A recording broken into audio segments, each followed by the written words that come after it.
Inside Politics. I'm John King. Thank you for sharing a very busy news day with us. Another norm-busting tweet and then a big decision from the Israeli government. Two Democratic congresswomen are told they are not welcome to visit. This after the president tweets Israel would be showing great weakness if it welcomed Congresswoman Ilhan Omar and Rashida Tlaib. Plus, China says it hopes to work with the president but will retaliate if he again escalates the trade war. The threat of recession is real. The president says all this turmoil not his fault. And changes in the 2020 Democratic field. The former Colorado Governor John Hickenlooper is bowing out and may run for Senate. Former Congressman Beto Rourke is heading back on the trail and says his time home after the El Paso shooting tells him a Senate run would be a mistake. That would not be good enough for this community. We must take the fight directly to the source of this problem. That person who has caused this pain and placed this country in this moment of peril, and that is Donald Trump. Back to 2020 in a moment, but we begin the hour with a big and dramatic move today by Israel. A spokesman for Israel's foreign ministry saying the country will forbid two sitting U.S. congresswomen from traveling there. The two congresswomen, Ilhan Omar and Rashida Tlaib, both have expressed anti-Semitic sentiments on multiple occasions, and both support a movement to boycott Israel. That is one big point of contention. Anyway, but the timing is what exacerbates things here. Israel has elections just around the corner. Prime Minister Netanyahu is trying to hold power. Add in a planned visit by the congresswoman to the Al-Aqsa Mosque, a sacred Muslim site, but one that also sits on the Temple Mount. The Temple Mount long been disputed, and conservative voices in Israel worry a Palestinian escort to the religious landmarks might be seen by some as legitimizing Palestinian claims to the site. The other big factor, though, the President of the United States. President Trump tweeting just earlier today, Israel letting Omar and Tlaib in, quote, would show great weakness. CNN's Oren Lieberman live for us in Jerusalem as this plays out. Oren, this is a big decision by Prime Minister Netanyahu and his government. Why? Unprecedented for a number of reasons. First, we've never seen President Donald Trump dictate what Israel's foreign policy should be in quite this way, essentially telling Israel, you shouldn't allow these two in. And then a short time after that, we got the official decision of the Israeli government from a spokesman for the deputy foreign minister. But since then, the interior minister and, of course, Prime Minister Benjamin Netanyahu have confirmed that, saying they have decided to ban these two congresswomen, Rashida Tlaib and Ilhan Omar, from visiting. That is also unprecedented, that Israel would not allow a sitting U.S. congressperson into the country. And in his statement, Netanyahu seemed to reference that, saying that Israel has tremendous respect for not only the United States, but also for the American Congress. But then he went on to try to explain his decision, saying Israel cannot allow these two to enter the country because of their support for a boycott of Israel. He accused them of trying to damage Israel in their trip, and as an example said the listed destination of their journey was not Israel, it was Palestine. For those reasons, Netanyahu said he decided to ban, along with some of the other Israel officials, their entry into the country, which was scheduled to start just tomorrow. Again, there was no statement on when this decision was made, but it was certainly announced right after Trump's tweet saying Israel would be showing great weakness by allowing them in. So this decision, after a day of contemplation, has been set, John. You're absolutely right to point out the political considerations here, which you did just a short time ago. Netanyahu has an election he's facing. This may sit well with his right-wing voter base as he has a tough re-election campaign. The bigger risk, though, has he just created an even greater fracture between Israel and the Democratic Party. That's a fascinating moment. Oren Lieberman will stay in touch as the elections play out in the days ahead. We'll keep watching that. And with me here in Washington to share their reporting and their insights, Eliana Johnson with Politico, CNN's Jeff Zeleny, Matt Visor with the Washington Post, and Laura Barone-Lopez with Politico. Let's start here in the sense that it is unprecedented for a president to tweet at a foreign government, do not let democratically elected members of Congress come and visit. Yes, they have said quite controversial things. But this country gives billions of dollars in economic and military aid to Israel. It is supposed to be two democracies that are willing to air their differences and have their debates. What does it say that the President of the United States would decide, you know what, I'm essentially going to tell, using Twitter, my friend Bibi, don't do this? Yeah, I think the president's direction is what's anomalous here. To take a step back, Israel would be and is fully within its rights to deny entry to the two women to the two congresswomen because they support the boycott, divestment, and sanctions movement, which aims to economically isolate Israel and, if followed through, would cripple the Israeli economy. But a month ago, the Israeli ambassador said they plan to let the congresswomen visit. So what's changed? Either Bibi got poll numbers suggesting that this was popular, as Oren suggested, or he's responding to pressure from Trump. Now, American presidents... Or both. Or both.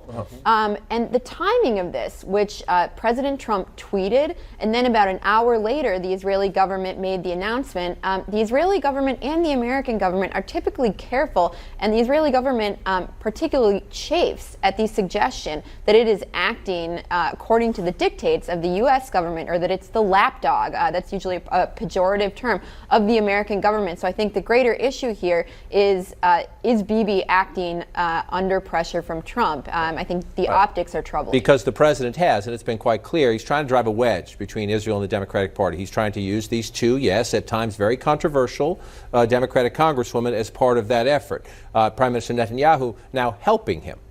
There are two things I think we've gotten used to, which is President Trump sort of, going against tradition, which is keep politics at the water's edge, and Republicans sort of going along with him. This precedent is potentially dangerous here, that Republican members of Congress who have not really spoken up against this order from the president, where the president is telling a foreign government to not allow democratically elected members of Congress to enter an ally, that country of Israel. So I think that the precedent is potentially dangerous, and you would think that Republican members of Congress would sort of stand up for the institution of Congress, that it's important for members, regardless of party, to be able to travel to foreign countries. And to what Matt said, it is a very stunning move by the president. It's unprecedented. A day prior, Kevin McCarthy, the minority leader, did side with Hoyer and say that he thought that Israel should allow these two women to go into the country. But yes, we haven't heard from many Republicans after Trump's tweet. And it's also striking considering that personal pleas were made with the Israeli ambassador to the U.S. by Jewish members of Congress, Jewish Democrats who don't agree with Tlaib or Omar on their policies. And a lot of Democrats don't agree with Netanyahu and his policies. Right. A lot of them don't think that he's actually trying to move forward on peace. I mean, how this plays out, should a Democrat win the White House, depending on what the leadership of Israel is a whole other ballgame. But in the here and now of the politics, Elizabeth Warren, Democratic candidate for president, senator from Massachusetts, tweeting today, Israel doesn't advance its case as a tolerant democracy or unwavering U.S. ally by barring elected members of Congress from visiting because of their political views. This would be a shameful, unprecedented move. I urge Israel's government to allow the two congressmen to come. Obviously, Israel's government since then has said it will not. Will the president, forgive the framing, but will the president get his wish? Will this now create a divide between Democrats and Israel that the president believes he can use to his political advantage here at home? I'm not sure. It's always been his hope, and it's also his hope to keep this fight alive with those two members of Congress and others. It's been a few weeks since there's been a skirmish back and forth, so this brings it up. He has a rally tonight. I'd bet $1 he talks about that at the rally tonight. But look, I think that there are so many other issues that drive Democrats to support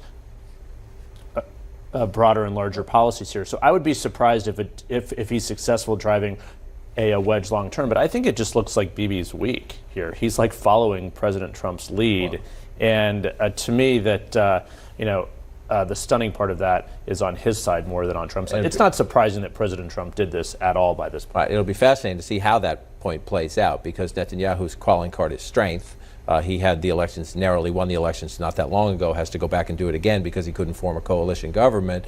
We will see. Can he portray this as him standing up strong? And if you flip this around, what would happen if two Republican members of Congress were banned from some places? Well, I think to Jeff's point on Bibi appearing weak, I think the president put him in a really tough position by saying it would be a weak move. Bibi was really damned if he did and damned if he didn't, either having the president criticize him as weak or appearing weak by doing what the president wanted. So I think Trump put him in a really tough spot. And he's made his choice, and now we will see how it plays out. We'll stay on top of this one. Up next for us, to the economy. Investors try to recover from a volatile few days on Wall Street, and they're looking to President Trump to signal his next move. And if you have any questions for us today on today's political stories here or around the world, for anybody here at the table, tweet us. Use the hashtag InsidePolitics. We'll try to answer your questions. Welcome back. President Trump today looking to quiet turmoil on Wall Street and to end talk of a possible recession. that many say this turmoil of his own making. You see the big board right there, up 117, 116. It's been up, it's been down, but at least trading in modest ranges today after yesterday's volatility. President Trump looking to soothe the whiplash, assuring today in a radio interview he's got a handle on all this. The economy is phenomenal right now. With a normalized interest rate, we're doing phenomenal. We had a couple of bad days, but we're going to have some very good days because we had to take on China. It should have been done by long before I came along. But I'm the one that gets stuck with it, and I'm the one that's going to do it. And we're making tremendous progress. China, frankly, would love to make a deal.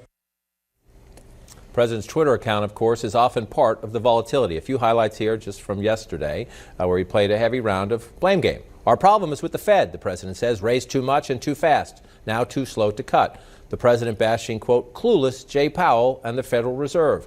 And he laments the, quote, crazy inverted yield curve. We should easily be reaping big rewards and gains, but the Fed is holding us back. That from the president. Mark Zandi is the chief economist for Moody's Analytics. He joins us live from Westchester, Pennsylvania. Mark, let's set the tweets aside for a second. We do have now a very real, more real prospect of recession, non-economic terms, but are there pieces on the chessboard that the president or any other policymaker can move to prevent that? Or are we getting close to the point where the snowball is going down the hill and you just can't stop it? Yeah, sure. The president could tweet that he had a call with President Xi of China and they came to some kind of arrangement and they're going to wind down the trade war. I don't think it'll be a substantive agreement, nothing that'll change all the grievances we have with China, but it'll be a face-saving arrangement, and I think that would be enough to quell the uncertainty and keep the economy moving forward. But having said that, to your metaphor, I think with each passing day that the president doesn't send out that tweet, the more likely he's not going to be able to turn this thing around, and the recession will take on its own dynamic, and no matter what he does, he won't be able to turn it around.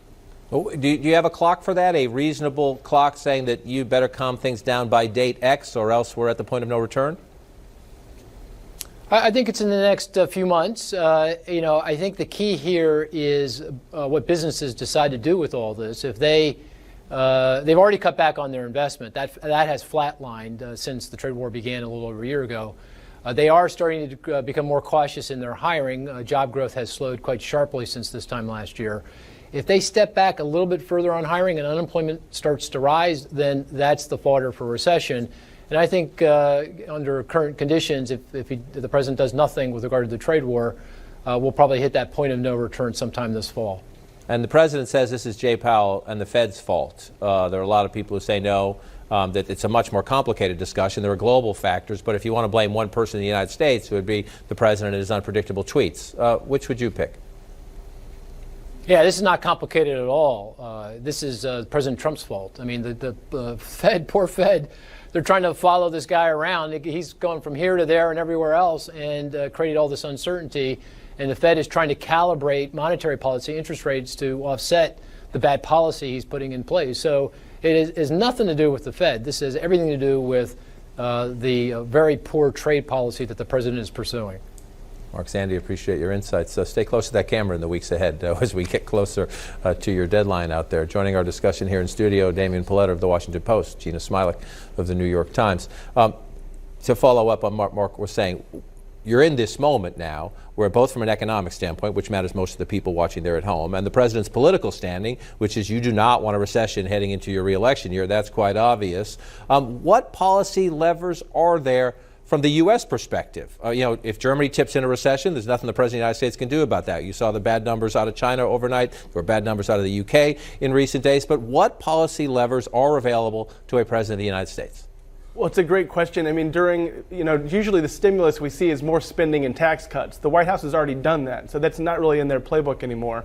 The big fear, I think, for the White House, Mark just talked about business investment pulling back. As soon as consumer spending pulls back, then you've got a real fiasco, because that's the thing that's been really dragging this economy along, is consumer spending. If consumers decide, we can't take any more of this stock market stuff, we're going to wait out this holiday season, then the White House has got a real problem on its hands. And as the president, you heard him, everything's great. right? Everything's great. And the president often says, I just want to show a few things. Number one is U.S. job growth. This goes back to 2008. It makes a number of points. Number one, that this boom we're having started during the back half of the Obama administration. The president the current president doesn't like to acknowledge that, but it started. And some of the job growth in the late Obama administration is actually greater than the job growth in the Trump administration. But notably, as you think about the possibility of a recession, job growth has slowed somewhat.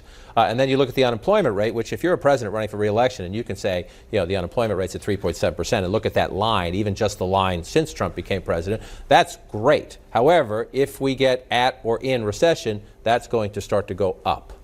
Yes, absolutely. And I think that is a huge risk for the Trump administration as we approach next year, because it's not at all clear that we aren't going to enter a recession before that. I do think, as Mark was saying, one really important lever that the White House has to pull here is removing the uncertainty card. If they give businesses a little bit more of a certain backdrop to invest and spend within, I think that could do a lot to sort of stabilize this economy. By that, you mean cut a modest deal with China and forget the bigger issues that, to the president's credit, he has brought to the table that other presidents have been unwilling to pick the fight. Intellectual property, some other Chinese economic structural issues. Other presidents have shied away for just this reason, because the Chinese tend to have a longer view and they dig in, and it causes political problems for us here at home. And Democrats actually support his tough approach with China. What they've been objecting to is this kind of herky-jerky, one-day tariffs, the next day delay thing that's really freaking the market out. And so I think if there was a little more consistency from the White House, everyone would kind of breathe easier. But right now we're having a lot of these decisions made and announced on his Twitter account, and that's what's getting everyone to pull back. And what's the political conversation inside the building, where if you're a political advisor to if you're Peter Navarro and you're the hawk on trade, you say, President, hang in there, we'll be okay, hang in there. If you're his campaign manager, I think you're saying, Mr. President, get out of there, right? Get out of there, fix this as quickly as you can. That's right. He's certainly hearing that from his political team, but also from a lot of his economic advisors who are saying, when it comes to tariffs, that these tariffs are going to hurt American consumers more than they're going to hurt the Chinese. And for that reason, that the Chinese can wait them out. And I think that's why you saw the president delay the tariffs from September 1st to mid-December.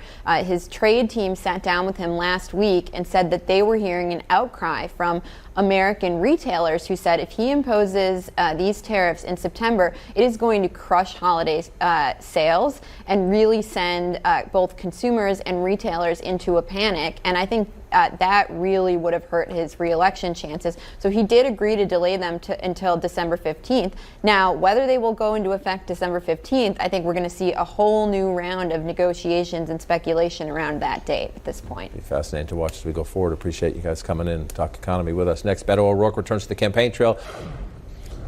A campaign restart today for Beto O'Rourke. O'Rourke spent the past 2 weeks off the trail, back home in El Paso. That time away, important time to help his community heal after a horrible mass shooting, and for the former congressman to rethink his so far rocky 2020 bid. Today, the candidate says the violence that hit home is the big reason he's staying in the presidential race, and what O'Rourke sees as the spark for that violence, what he calls President Trump's open racism, one of his big new campaign themes. We have a racism in America that is as old as America itself. We have always tried, until now, to change that. Until this president, who so openly speaks in racist terms. O'Rourke's other big new motivator? Guns, and a proposal that puts him on the left, very left, of the Democratic field. Not only do we need universal background checks, not only do we need red flag laws that would stop somebody when they pose a danger to themselves or someone else, not only do we need to end the sale of assault weapons and weapons of war that were designed for the battlefield and have no place in our communities, but we must, as a country, buy those weapons, take them off the streets altogether. You rule nothing out. And a lot of people have said since this tragedy back home, he seems more animated, more personal, more agitated. Is there room for a Beto reset? Potentially. I mean, he has found his voice in a way that he's lacked over the 2 or 3 months. He's been struggling a little bit. He's had different resets, though, in the past, where he's started off saying immigration was going to be a big issue that his campaign would be about. He changed later to climate change was going to be a big issue that his campaign was going to be about, and now it's gun control. But you do have a sense that he's really animated in this and is pivoting toward taking it to President Trump more aggressively than he has in the past. In his Senate race, he wouldn't contrast himself with Ted Cruz or Trump. He wouldn't mention Trump a lot of times. Now he is, and that's giving him a new focus. And we've got almost 6 months till anybody votes. And so we're going to say this a lot. I'll be a broken record. We don't know what's going to happen. There's a lot of time and a lot can change. Beto Rourke has qualified for the next round of presidential debates, unlike a conversation we might have later in the show. So he has every reason to stay in the race and give it another shot to see if it works. But the math is just not great. If you look at it, back in April, he was at 6% in Iowa. That's back in April. 6%, not a stunning number. The most recent poll has him at less than 1%. So, hate to be crass, but the numbers matter. Which for sure, which also raises the question, why isn't he taking that message he gave there in El Paso today to a speech in Iowa or New Hampshire or South Carolina or Nevada? Instead, he's going to Mississippi and Arkansas. So I think he's grown frustrated by what his aides see as the frivolity of this campaign. While he was back in El Paso, a lot of his Democratic rivals were walking around the Iowa State Fair and things. I mean, that is part of the process. He also could have flown to Iowa and given a serious speech about guns. So he is choosing to go kind of against the traditional nominating process and calendar here because he's frustrated by not being able to break through. He was criticized at the beginning for jumping on counters. He went through all this. But the reality is he, in a substantive way, has not broken through. I think what Matt was saying, he's had a lot of different messages. Now he has this message, so I think it is a right moment for that. But he doesn't look like he's going to the places where this contest is playing out. You know, a lot of attention on Iowa, a lot of attention on New Hampshire. Like it or not, that's how the rules of the Monopoly game are played. Right. It looks like he's going to try and go a reverse strategy. It hasn't worked for anyone before. We'll see if it does. There are always complaints about the process, always. But the process is the process. That's how the Democrats award delegates. It's how Republicans award delegates. You can go to Rudy Giuliani camping out in Florida. You can find many examples over this in history. The process is the process, like it or not. The question is, can he find a way?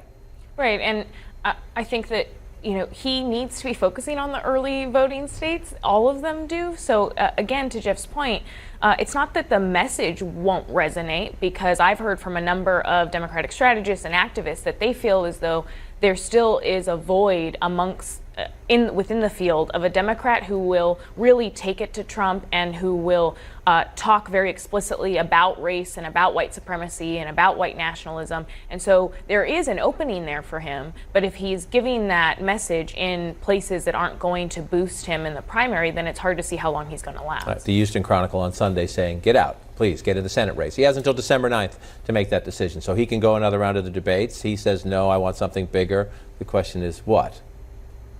I guess the question is he playing to win the nomination, which, he has a lot of serious advisors, or is he playing to enhance the Beto brand here? I think that's what we will see play out over the next several months as he travels across the country. But again, he has a lot of good people on his team. Let's just let this play out for a month or so. And as you said, he is on that debate stage. Several rivals would love to be in at least that position. I think there's also a fundamental question with him as to how much political advice he is willing to listen to. And that's always been, I think, the struggle for him. I've talked to him at moments. On the Senate campaign. Yeah, at moments he's sort of looked to Bobby Kennedy, and he liked that Bobby Kennedy went to the Indian reservation or went to places where there weren't primary votes, and he did it for a reason. And you can see that a little bit in him choosing to go to Mississippi. But again, the political advice is not that. That's not probably the wisest political move, but there's an aspect to him that likes it for that reason. And I think it is tough for candidates like Beto who have shunned political advice, and it worked for them. He had a successful Senate run against Ted Cruz. This is what happened to Trump in 2016. He discarded all of the conventional political advice and ran a successful campaign. So for Beto, I think he thinks, I did this successfully once, now I know what I'm doing. He did lose, however. Same goes for the president. I think that's what his advisors would counter with. Right. And Trump's advisors likewise would say, well, you lost the popular vote. Many would argue he won in a scenario that is highly unlikely to play itself out in 2020 or ever again, perhaps in American history. So, but I think the candidates themselves always attribute it to their own special political insights. Well, we shall see. The volatility is still out there, but again, the calendar is the calendar, and no candidate can change that. Up next, the 2020 candidate that might be deciding the Senate. It's a better race. Today, the very crowded Democratic field for president will shrink by one. Next hour, sources tell us John Hickenlooper will end his 2020 White House bid. The two-term Colorado governor won't commit today, but he is now seriously looking instead to run for Senate, challenging the Republican incumbent Cory Gardner. Hickenlooper has resisted entreaties to run for Senate for months, as recently as this past Sunday, right here on CNN. Every time we've beaten an incumbent president of either party, it's been with a governor or a former governor. And I feel that's, we're the ones who have to balance the budgets. We're where the buck stops. I've achieved the big progressive goals that Washington has been incapable of. Used to be, that was a message you could sell in all presidential politics. George W. Bush, Ronald Reagan, Michael Dukakis, he lost but won a nomination. Bill Clinton won a nomination and won the presidency. What does this tell us? Just Hickenlooper was never able to put it together, that governors don't have the cachet they used to have, that the parties moved to the left, all or none of the above? I think it's all the above, and I think one of the things you have to, place responsibility and blame on the candidate himself. He says the right words, that a lot of people want to hear. He's not the sexiest salesman. And the reality is, in this era of Donald Trump, in this era of a very diverse Democratic field of candidates, he sort of looks like, one of the many. His message actually is different. His message actually, is like, hold on, Democrats, you are about to, as he says, FedEx the election to be a president. But I spent a decent amount of time with him out on the road, behind a bar in Des Moines, a brew pub. That's how he got his start before he was the mayor of Denver. He actually does pretty well, or did pretty well, in the retail space, but he didn't really ever elevate that. The crowded field, had he been the only governor, the only outside of Washington a figure, perhaps. But as we go forward looking to Senate, I am told that he's much more open about this than he was months ago. And people around him believe that he actually is pretty close to saying yes to this. We'll see if he does. In the presidential race, part of the complexity, part of the problem for the moderates is that Biden sucks up a lot of that space. Sure. A lot of Democrats who identify themselves as moderate or more centrist voters are with the former vice president right now. The other governor you keep an eye on is Steve Bullock, the governor of Montana, who I don't believe has qualified for the next round of debates yet. He is struggling. He sees Hickenlooper getting out. He sees his own struggle, and he says, party, wake up. Well, I do worry we're on our way to losing this. Now, if you worry Democrats are on their way to losing the 2020 election before we even begin. And why? Well, because I think that, look, at the core of the word progressive, right, is actually making progress in people's lives. And watching that last debate stage, when the attacks are saying things like essentially beating up on President Obama's legacy, or saying that it's Republican talking points not to disrupt the lives of 165 million people getting private health insurance. We've got to have somebody at the top of the ticket that can actually help red states. If your name isn't Biden and you're not very well known and you're running as a moderate, you're not doing very well in this field. And the ones that are ones like Buttigieg, and Beto potentially a little bit, who fashioned more of in-between moderate, in-between the left-wing zone. Klobuchar's been staying in there quite a bit, but other than that, Biden is the one who's dominating that lane, and so far no one other than Elizabeth Warren and Bernie Sanders and Kamala Harris, who have very different viewpoints from Biden, are even coming close to touching him. And if you look at this is from 2016 Democrats who showed up in the caucuses and the primaries. 25% said, when you summed it up, take it nationally after all the caucuses and primaries, 25% of Democratic primary voters were very liberal, 36% somewhat liberal, 32% moderate, 7% conservative. So there's a space there if you take somewhat liberal and moderate. The question is, again, Biden is holding so much of that right now.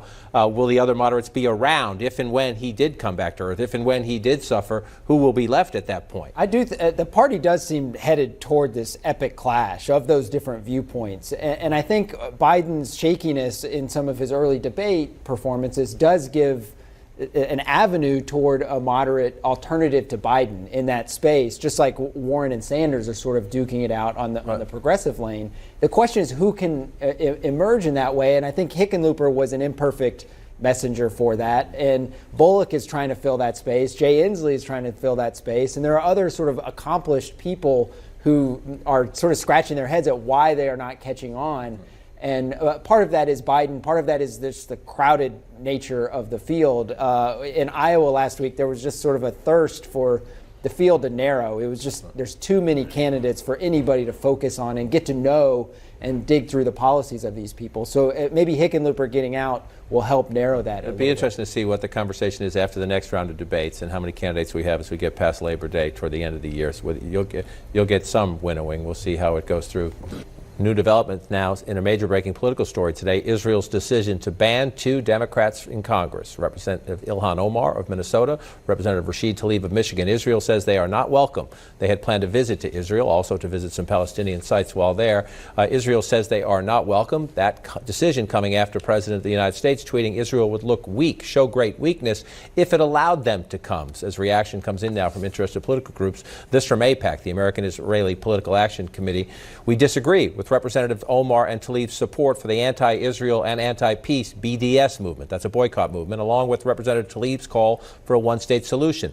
We also believe, though, the statement goes on to say every member of Congress should be able to visit and experience our Democratic ally Israel firsthand. And this from the Democratic leader in the Senate, Democrat Chuck Schumer, saying, quote, denying entry to members of the United States Congress is a sign of weakness, not strength. It will only hurt the U.S.-Israeli relationship and support for Israel in America. No democratic society should fear an open debate. Many strong supporters of Israel will be deeply disappointed in this decision, which the Israeli government should reverse. So AIPAC, which again has been critical of both of these congresswomen, essentially saying, yes, have the debate, but why not let them come? Essentially saying to the Israeli government, what are you afraid of? That's the most interesting statement to me, is you have somebody who's kind of aligned with President Trump and Republicans in their arguments against these congresswomen, but is expressing the viewpoint that they should be allowed to go, that Israel should not be scared to have them in their country. They should welcome the dialogue and the debate. And well, the question now is how many other Republicans come out, which we referenced earlier, now that maybe they feel like they have some cover from AIPAC because a lot of them are very closely aligned with those viewpoints. But do they come out? Do they come out and criticize, or as we've been on the broadcast, the president tweeting again that Omar and Tlaib are the face of the Democratic Party? This is the president's. They're not the face of the Democratic Party. They're important new members of the Democratic Party, but they don't have a lot of influence legislatively. The president's trying to make them a political foil. Prime Minister Netanyahu helping him on this day. Exactly. Once again, he has grown a little bit weary of the many Democratic presidential candidates, so he wants to elevate these essentially backbencher members of Congress. Yes, they are important new members of the Democratic majority, but they do not have legislative sway. They are not the leaders of the Democratic Party. He wants them to be for these purposes here. I think we'll see, again, how the president elevates this at his rally tonight in New Hampshire. Look, had the president not inserted himself into this issue, I don't think Democrats like Chuck Schumer would be as eager to then insert themselves into it as well, because they would not be going face to face with the president. They would be going up against an independent Israeli decision. And I don't think they're particularly eager to do that, given the positions that some of their own members, including Omar and Tlaib, have taken. But I do think that the president's decision to take a stance on this has made it a domestic political issue for Democrats and Republicans, which is something that, I think a lot of Republicans would wish that he would have avoided. Dead right. That's why Schumer used the term weakness in his statement. Up next for us, another possible candidate for the Senate, this one tonight. And Republican leaders in the state are nervous. That's an understatement. Nervous. He's about to get behind a Senate candidate they don't like and don't think can win. That would be Corey Lewandowski, the president's blunt and often controversial former 2016 campaign manager. CNN's Manu Raju reporting today Lewandowski has met with Republican campaign operatives here in Washington to discuss a possible Senate run. That back home in New Hampshire. And Lewandowski and his family will be on hand for tonight's rally. Democratic Senator Jeanne Shaheen is up for re-election next year, and most top New Hampshire Republicans believe Lewandowski would be a disaster as her Republican challenger. But those Republicans also acknowledge the president's blessing would hold considerable sway with GOP voters. And listen here, this is the president on the radio this morning. I like everything about him. I think Corey is a fantastic guy. If he ran and won, he'd be a great senator. He would be great for New Hampshire. He'd be great for the country. He has got a tremendous drive, and that drive would be put to the people of New Hampshire's benefit and the country's benefit. So I haven't heard that he's running yet. I know he's considering it. If he ran, I think he'd be number one. Rutrow, I say Rutrow because this I want to go through here. This is from a Politico story. A number of prominent New Hampshire Republicans. Tom Rath, not a Corey fan. The governor, concerns. Judd Gregg, former Republican senator, he's a thug. Dave Carney, longtime Republican strategist, a political hack. Most top Republicans in New Hampshire think this is a recipe for disaster.